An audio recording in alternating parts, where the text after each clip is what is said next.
شريك له وأشهد أن محمدا عبده ورسوله أما بعد فأعوذ بالله من الشيطان الرجيم بسم الله الرحمن الرحيم الحمد لله رب العالمين الرحمن الرحيم مالك يوم الدين إياك نعبد وإياك نستعين اهدنا الصراط المستقيم صراط الذين أنعمت عليهم غير المغضوب عليهم ولا الضالين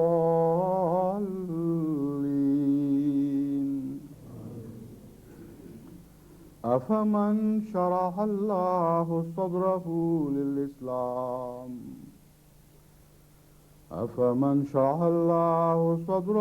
للإسلام فهو على نور من ربه فويل للقاسية قلوبهم من ذكر الله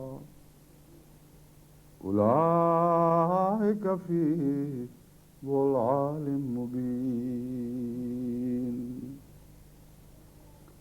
الله نزل أحسن الحديث كتابا متشابها مثاني تقشعر منه جلود الذين يخشون ربهم ثم تلين جلودهم وقلوبهم إلى ذكر الله ذلك هدى الله يهدي به من يشاء ومن يضلل الله فما له من هاد.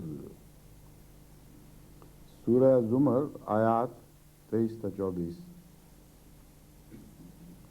ان آیات کا ترجمہ اور اس مضمون سے متعلق کچھ تشریح کرنے سے پہلے میں چند اعلان کرنا چاہتا ہوں. آج بھی دنیا بھر میں مختلف جگہوں پر کچھ اجتماعات منعقد ہو رہے ہیں، کچھ جلسے ہو رہے ہیں اور کچھ اور مختلف نوع کی کلاسز جاری ہیں. مثلا جرمنی میں اس وقت بوسنین نو احمدیوں کی تربیت کی ایک کلاس کا انعقاد ہو رہا ہے اور اللہ کے فضل کے ساتھ وہاں کثرت کے ساتھ نئے شامل ہونے والے بوسنین مسلمانوں کی تربیت کے ہر سطح پر انتظام مسلسل جاری ہیں اور یہ کلاس جس کا میں نے ذکر کیا ہے یہ بھی ان انتظامات کا ایک حصہ ہے. پھر قیادت ضلع جہلم کے زیر اہتمام خدام و اطفال کا ایک سالانہ اجتماع ہے جو کل 31 مارچ تک جاری رہے گا. 31 مارچ سے شروع ہوگا، آج یعنی 1 اپریل کو اختتام پذیر ہوگا. جماعت احمدیہ فجی کا جلسہ سالانہ اور یوم مسیح موعود اور 100 سالہ جشن تشکر، دربارہ، پیشگوئی، کسوف و خسوف کے پروگرام 31 مارچ سے شروع ہیں اور بروز ہفتہ یعنی کل اختتام کو پہنچیں گے. جماعت ہے احمدیہ گیمبیا کا 19واں جلسہ سالانہ آج 1 اپریل سے شروع ہو رہا ہے. اس جلسے میں ہمیشہ گیمبیا کے مختلف وزراء اور دیگر معززین شرکت فرماتے ہیں اور جماعت کے پروگراموں میں بعض دفعہ سربراہ سلطنت بھی بنفس نفیس تشریف لا کر رونق بخشتے ہیں. ان کی توقع ہے کہ اس جلسے پر بھی مختلف معززین، ہر طبقہ فکر سے تعلق رکھنے والے اور سیاست کے علاوہ دیگر طبقوں سے تعلق رکھنے والے معززین بھی شامل ہوں گے. اور ان کے لیے بھی خصوصیت کے ساتھ پیغام دیا جائے۔ خصوصی پیغام تو ان کے نام میرا یہ ہے کہ آپ نے ہمیشہ بہت ہی بڑے حوصلے کا سلوک فرمایا ہے، اور باوجود اس کے کہ ہم جانتے ہیں کہ مختلف طاقتور ممالک سے آپ کوششیں کی گئیں کہ آپ احمدیت سے اپنا رویہ تبدیل کر دیں، لیکن ہمارے کہنے میں نہیں بلکہ ہمارے کہنے کے بغیر از خود آپ نے انسانی قدروں کا سر بلند رکھا اور ہمیشہ ان کو یہی جواب دیا کہ یہ لوگ خدمت کر رہے ہیں، خدمت دین بھی کر رہے ہیں، ملک کی بھی خدمت کر رہے ہیں، ہم باہر سے کوئی مدد لے کر ان نیکوں اور محسنوں کے ساتھ بدسلوکی نہیں کر سکتے، اس لیے جو چاہیں اپنا رویہ آپ اختیار کریں، یہ ہماری عزت اور وقار اور انسانی قدروں کے خلاف ہے کہ وہ لوگ جہاں خدمت کے لیے آئے اور ہمیشہ بڑے خلوص کے ساتھ خدمت کی ہے، ان سے لوگوں کے کہنے میں یا لوگوں کے دیے ہوئے پیسے کی لالچ میں آ کر بدسلوکی شروع کر دیں، یہ ہم سے نہیں ہوگا۔ اس وعدے پر وہ مسلسل قائم رہے۔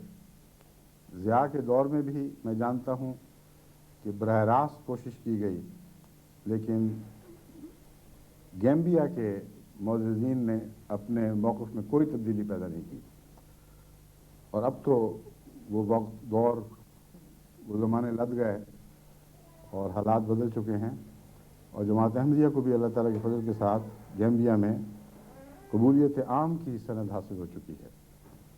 اس لیے میں ان سب بزرگوں کا جو اس اجلاس میں شامل ہوئے ہیں اس پس منظر میں ساری دنیا کی جماعتوں کی طرف سے شکریہ ادا کرتا ہوں جو پس منظر میں نے آپ سے بیان کیا ہے، اور میں امید رکھتا ہوں کہ اللہ تعالیٰ ان کے ملک کو ہمیشہ ترقی کی اعلیٰ منازل پر جاری و ساری رکھے گا، اور جماعت احمدیہ ہمیشہ پوری وفا کے ساتھ ان کی خدمت کے تمام تقاضے پوری کرتی رہے گی۔ اللہ تعالیٰ اس اجتماع کو برکت دے اور جماعت احمدیہ کے لیے یہ اجتماع آئندہ سال کے لیے مزید برکات پیچھے چھوڑ جائے۔ باقی اس کے علاوہ بھی ہیں کچھ ساؤتھ انڈین جماعتوں کے ریجنل اجتماع کی خبر ملی ہے۔ مجلس اطفال الاحمدیہ جرمنی کا 15واں سالانہ اجتماع منعقد ہو رہا ہے، اور ساؤتھ انڈین جماعتوں کے اجتماع میں بتایا گیا ہے کہ کثرت کے ساتھ غیر الجماعت دوست شریک ہوں گے، اور مضمون ہوگا اسلام دا ریلیجن آف پیس، یعنی اسلام امن کا مذہب ہے۔ مجلس خدام الاحمدیہ نائجیریا کا جلسہ سالانہ بھی آج 1 اکتوبر سے شروع ہو رہا ہے، 3 اپریل تک جاری رہے گا، اور جماعت جرمنی کی مختلف کلاسز کا میں ذکر کر چکا ہوں جو بوسنین کے سلسلے میں جاری ہیں۔ ان سب کو میرا واحد پیغام یہی ہے جو سب کے لیے برابر اہمیت رکھتا ہے کہ ذکر الہی کے جس موضوع پر میں ایک عرصے سے خطاب کر رہا ہوں، اور یہ اسی کی غالباً آخری کڑی ہے، اس پر پورا دھیان دیں اور غور کریں اور اس حقیقت کو دل نشین کر لیں کہ تمام مذاہب کا آخری مقصد اللہ سے بندے کی محبت پیدا کرنا ہے، اور اس سچی محبت کا ایک اثر یہ ظاہر ہوتا ہے کہ ایسا انسان جو اللہ سے محبت کرنے لگے وہ اس کی مخلوق سے لازماً محبت کرتا ہے، اور اسی کا نام پیس ہے۔ تمام عالم میں امن کے لیے مختلف کوششیں ہو رہی ہیں، مختلف دعوی جاری ہیں۔ کہا جاتا ہے کہ اب امریکہ دنیا میں امن کی کوشش کرے گا، کہا جاتا ہے کہ چین سے وہ لوگ اٹھیں گے جو دنیا میں امن قائم کریں گے، کبھی مشرق والے دعوے کرتے ہیں، کبھی مغرب والے، مگر حقیقت یہ ہے کہ امن کی حقیقت کو سمجھے بغیر اور سمجھائے بغیر نہ وہ امن قائم کرنے کی صلاحیت حاصل کر سکتے ہیں، نہ دنیا کو اطمینان دلا سکتے ہیں کہ ہم اپنے دعوے میں سچے ہیں۔ اور امن کی راہ اس کے سوا کوئی راہ نہیں ہے کہ انسان اپنے خالق کے ساتھ امن میں آ جائے۔ خالق کے ساتھ امن کیسے نصیب ہو سکتا ہے؟ جب انسان خالق کے مزاج کے رنگ اختیار کرنا شروع کرے، ویسا ہی بننے کی کوشش کرے، وہ ادائیں اپنا لے جو ادائیں خالق کو پسند ہیں، ان اداؤں سے دور بھاگے جن کو خالق نفرت سے دیکھتا ہے۔ اگر ایسا ہو تو مخلوق اور خالق کے درمیان یہ سنگم ہے، یہ رشتہ ہے جو دونوں کو ایک دوسرے کے قریب تر کرتا چلا جاتا ہے، اور یہ سفر ہمیشہ کے لیے جاری ہے، اس کا کوئی آخری مقام نہیں۔ اور اس سفر میں اگرچہ رخ خالق کی طرف ہوتا ہے، مگر خالق کا رخ چونکہ مخلوق کے ساتھ احسان اور بے انتہا رحم و کرم کے سلوک کا رخ ہے، اس لیے خالق کے اندر جا کر پھر مخلوق دکھائی دینے لگتی ہے، اور خالق کا جو تعلق مخلوق سے ہے وہی تعلق خالق سے تعلق باندھنے والا اختیار کرتا چلا جاتا ہے۔ اور اگر خالق کی نظر سے کوئی مخلوق کو دیکھنے لگے تو اس سے مخلوق کے لیے کسی شر کی کوئی احتمال نہیں ہے۔ یہ تو ایسی بات ہے جیسے اللہ اپنے بندوں کے لیے شر پیدا کر رہا ہو۔ تو یہ وہ دو ٹوک بات ہے، دو نکاتی بات ہے، جس کے سمجھنے کے بعد کوئی ذی شعور انسان اس کے انکار کی ضرورت ہی نہیں کر سکتا، اس کا تصور بھی نہیں کر سکتا۔ پیس کی حقیقت کیا یہی ہے کہ ایک انسان دوسرے بندوں کو اس طرح دیکھنے لگے جیسے وہ اپنی اولاد ہوں، اپنے پیارے ہوں، اور اللہ کے ساتھ ایسی محبت کرے کہ اس کے پیارے بن جائیں۔ خدا اپنی مخلوق کو شر کی نظر سے نہیں دیکھ سکتا، خدا اپنی مخلوق کی بھلائی چاہتا ہے، بس لازماً ایسے بندے پیدا کرنے کے لیے اللہ تعالیٰ میں انسان کے وجود کا کھویا جانا ضروری ہے، اور یہ وہ مقام ہے جو ذکر الہی سے نصیب ہوتا ہے۔ کثرت کے ساتھ ذکر الہی کے نتیجے میں انسان خالق کے مزاج کو سمجھتا ہے، وہ کیا چاہتا ہے، کیا پسند نہیں فرماتا، ان باتوں سے آگاہ ہوتا ہے، اور اس کے نتیجے میں ذکر کے ساتھ ساتھ انسان کے اندر ایک دن بدن برپا ہونے والا انقلاب برپا ہونا شروع ہو جاتا ہے، اس کے اندر تبدیلیاں پیدا ہوتی ہیں۔ بس ہر وہ ذکر جو تسبیح کے دانوں تک محدود رہے، انگلیاں اس پر پھرتی رہیں، لیکن انسان کے وجود میں کوئی پاک تبدیلی پیدا نہ ہو، وہ ذکر الہی نہیں ہے، وہ ذکر نفس ہو سکتا ہے، کوئی اور شیطانی ذکر ہو سکتا ہے، مگر اس کا نام اللہ کا ذکر رکھنا گناہ ہے۔ ذکر الہی اندرونی تبدیلیاں پیدا کیے بغیر ممکن ہی نہیں ہے۔ اللہ کا ذکر ہو اور دل میں شیطانی وساوس ہوں، اللہ کا ذکر ہو اور فارغ ہوتے ہی بنی نوع انسان کے خلاف ظلم کے منصوبے چلائے جا رہے ہوں، اللہ کے ذکر میں تسبیح پر انگلیاں پھر رہی ہوں اور ذہن میں سیاسی چالیں ہوں، یہ ہو کہ جب ہم اوپر آئیں گے تو بنی نوع انسان سے یہ کچھ کریں گے، یہ ذکر نہیں ہے، یہ دھوکہ ہے۔ ذکر وہی ہے جو خون کے اندر جاری ہونے لگے، جو دل کے اندر دھڑکنے لگ جائے، جو دماغ کی سوچیں بن جائے۔ یہ وہ ذکر الہی ہے جس کی طرف میں آپ کو بلا رہا ہوں۔ اگر آپ یہ ذکر کریں اور اس ذکر کو جاری رکھیں تو تمام بنی نوع انسان سے آپ کے دل سے محبت کے چشمے پھوٹیں گے، بنی نوع انسان کے لیے سے نہیں، تمام بنی نوع انسان کے لیے آپ کے دل سے محبت کے چشمے پھوٹیں گے۔ آپ ان کو اس طرح دیکھیں گے جیسے خالق پیار کی نظر سے اپنی مخلوق کو دیکھتا ہے، ان کی ایسے بھلائی چاہیں گے جیسے خالق اپنے بندوں کی بھلائی چاہتا ہے۔ اس بھلائی چاہنے میں آپ کو مخالفت کا بھی سامنا ہوگا، اور یہ وہ مضمون ہے جسے میں آپ کو دلوں میں جاگزین کرنا چاہتا ہوں۔ اللہ جب بھی بنی نوع انسان سے بھلائی کے تقاضے کرتا ہے تو اس کی ضرور مخالفت ہوتی ہے، اس مخلوق سے محبت کرتا ہے جو اس سے دور بھاگ رہی ہوتی ہے، بس آپ کے لیے وہ مخلوق اپنے شیوے تو تبدیل نہیں کرے گی، اس کے تو وہی لچھن رہیں گے جو ہمیشہ سے اپنے خالق کے مقابل پر اس نے اختیار کیے رکھے۔ اور جب اللہ کی طرف سے اس کے پاک بندے رسول بنا کر بھیجے جاتے ہیں تو ان سے جو سلوک ہوتا ہے وہ اللہ ہی سے سلوک ہوتا ہے۔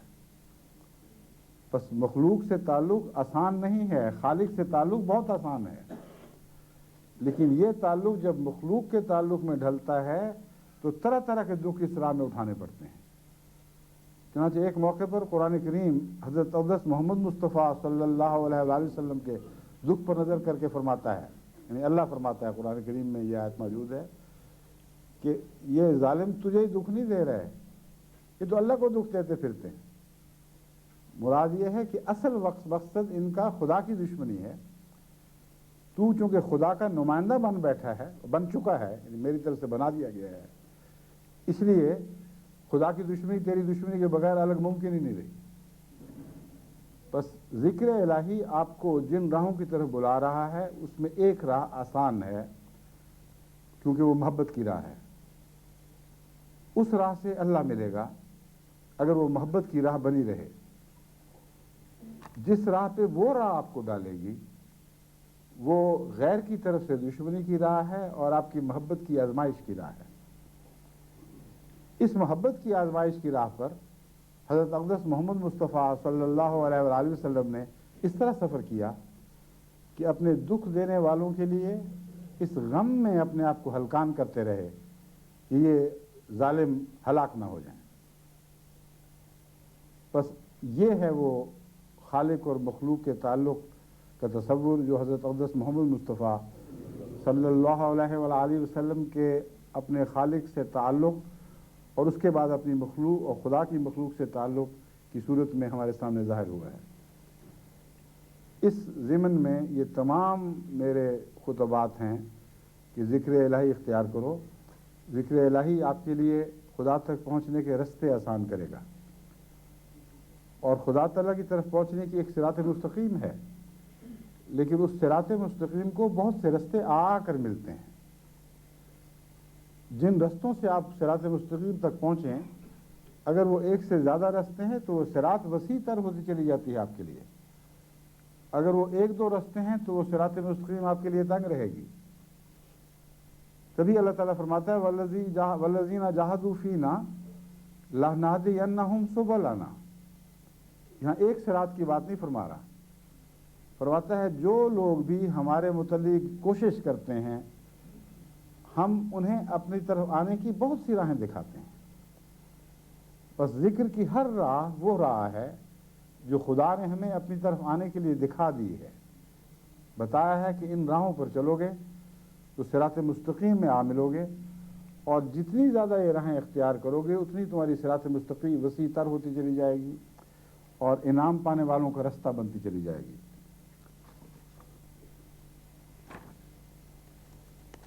اب میں ان آیات کی مزید تشریح آپ کے سامنے رکھتا ہوں جو میں نے تلاوت کی تھی۔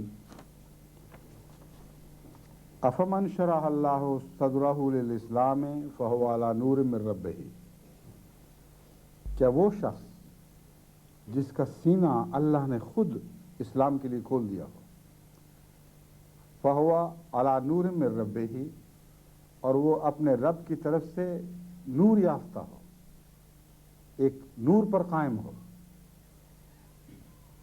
اس کا مقابلہ کسی اور سے کر سکتے ہو؟ کیا دنیا میں ایسا بھی کوئی اور ہے جو اس جیسا بن کے دکھا دے؟